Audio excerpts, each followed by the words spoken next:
It's my pleasure to be speaking to Gracie Otto, who's the director and co-writer, and Cody Greenwood, who's the co-writer of Under the Volcano, a new documentary releasing next month in cinemas. So great to talk to you both. Thanks for having us. Talk to you. Now, Gracie, I think the last time we spoke, we talked about The Last Impresario. Yeah.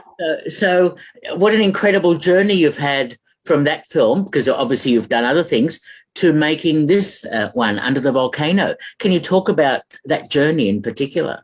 Yeah, I mean, I've been looking for a documentary since I made The Last Impresario, and I think it's really hard to find a subject that you're really passionate about or a person. And so I had tried for many years and got into doing TV and a bunch of other things. And then Cody kind of came to me after she'd been, researching this film for a year or two, and presented it to me. And I was like, wow, this is the perfect documentary, because I love multiple interviews. I love, I'm fascinated in periods of music that I don't know anything about.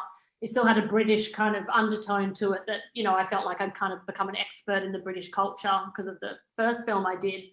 So for me, it was like, the next logical step. And also, who doesn't want to go and interview a bunch of, famous rock stars and go to the Caribbean? So that's how I kind of got involved. But yeah, it really originated with Cody, and she can speak more on that. Absolutely. So, Cody, talk about the research that you did about George Martin's Air Studios in Montserrat and finding all this incredible information and material. Yeah, I'd always known about the studio because my mum was an artist in Montserrat in the 70s. So she had, made her living selling her artwork to all the rock stars that would come to Montserrat. And then when I had the idea to make the film, it was quite an intense research period, because although Montserrat is only 10 years, there was a lot of music that was recorded there. The place was very successful, and it had, bands back to back coming through the doors.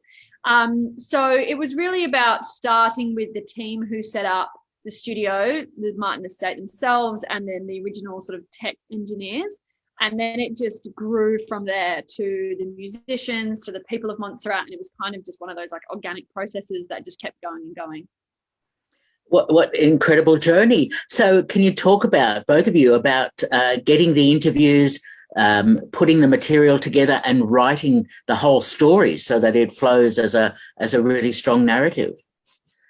Yeah, so the first interview that I got for the film was Sting, which is like, he's one of our biggest in the film. And he said yes straight away. He said, fly to New York and, you can interview me in my apartment building. And that was really incredible. And then from there, we tried to get Mark Knopfler for 2 years. And that was something that was, we nailed him at the very end of shooting the film. But it was hard as well, because these musicians are at a point, or were at a point in their career prior to COVID, where they were all doing what I was calling their victory laps. They were still, doing their final shows. And so they were all really busy at the time. And then bringing on board Gracie, I think, made it a lot easier. She's interviewed a ton of celebrities before, and she knows how to play the game.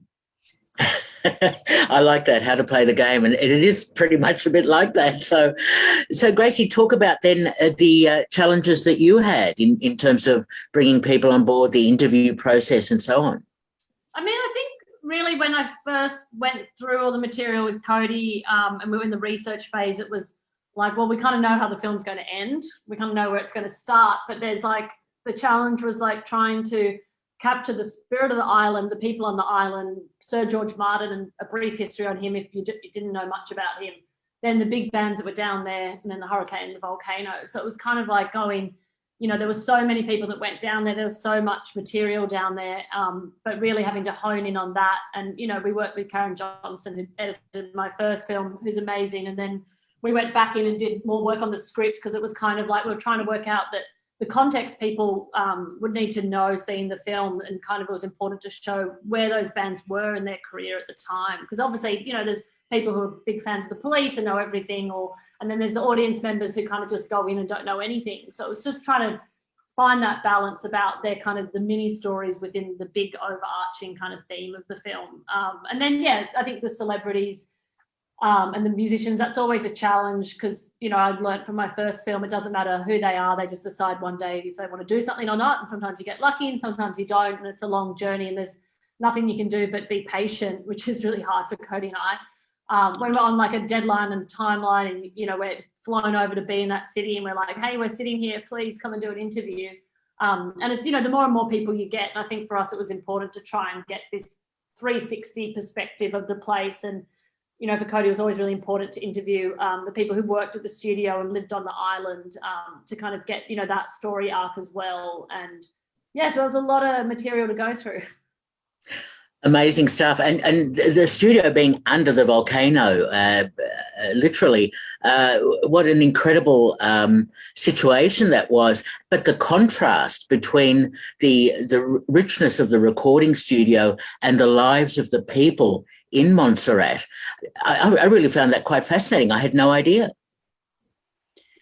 Yeah, I mean, the people of Montserrat are the most wonderful, resilient people in the world. It was in, you know, they all felt very differently about that volcano. There was people who were like, well, it's a part of life, like Rose, the radio host, and there was people who, you know, it's really changed their lives for good. The population of Montserrat during the studio was 10,000 and now it's around 2,000. So it has changed Montserrat. But yeah, I just think it was so beautiful to see the relationship that a lot of those local people still had with the musicians and vice versa. That was really special and it came across in all the interviews that we did. Okay. Now, tell me about the archival material, because you have such fantastic archival material, I imagine some of which has not been seen before. Tell me about sourcing that and about deciding which of those bits were going to stay in the film and which bits had to go. Yeah, we had on board the film, we had Lisa Savage, who was our archive producer, who was sourcing at the same time when Gracie and I would go and meet people or do interviews, and then they would tell us, oh, I've got all this amazing archive that I'll give you at my house. And it was kind of this process of back and forth. You know, there was a lot that we left out. We had a ton of archive that was more contextual, so like the MTV days and people on radio shows that we had to trawl through just to find little nuggets of information that we could then use in the film. To really contextualize the period of music history for everybody. So it was an enormous process. We had director's attachments, yeah, you know, our archive producer, Gracie, and I trawling through all of it. But I think what's ended up in the film is definitely the best bits. Well, it looks great, and the story flows just so well, and I can imagine that you would have spent also arduous hours deciding the final shape of the whole documentary and where the interviews would come in and other things would come in. That must have been quite a process for you both. Yeah, I think the challenging bit was the beginning for us, which was like, yeah, how to get to the island, to get into the, you know, the first person, like get into Jimmy Buffett. And there was always moments where it just came in so late because we were trying to set up the island, we were trying to set up George Martin, and you didn't want to go back to England when you'd been there. And, you know, and then it was kind of like, how are we going to start this film to make it feel like, you know, you're in the Caribbean and you're going to get there, but you know, there's just so many tangents like that. We were really lucky that, like, chronologically, the bands we focused on kind of was pretty much in the order that they went down there. So that was kind of easy to, in the terms of the time, like it was kind of slowly progressing through the 80s until the Rolling Stones. And, you know, so a lot of the themes just happened to land with what was, going on at that time. And I can imagine there would also be issues related to permission, using music and using particular songs or whatever. And of course, the rights to some of those must have been hugely expensive. Yeah, they're not cheap songs to license, that's for sure. When you're dealing with like Paul McCartney, Stevie Wonder, Elton John, The Police, you know, all those guys. We had a really experienced music supervisor on board called Kim Green, who's done Mad Max and Elvis and Happy Feet. She was incredible. She was on board during development because when I was trying to finance this film, I had to know how much are all these songs going to cost.